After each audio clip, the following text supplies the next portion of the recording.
به نام خدای بخشنده مهربان. سلام دوستای قشنگم، روزتون بخیر.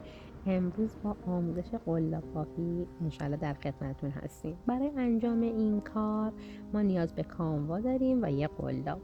برای کسایی که راست هستن، قلاب دست راست و کانوا رو با دست چپ مهار میکنن. با انگشت اشاره دست چپ کانوا رو مهار میکنن. برای چپ دستام خب طبیعتا برعکس میشه.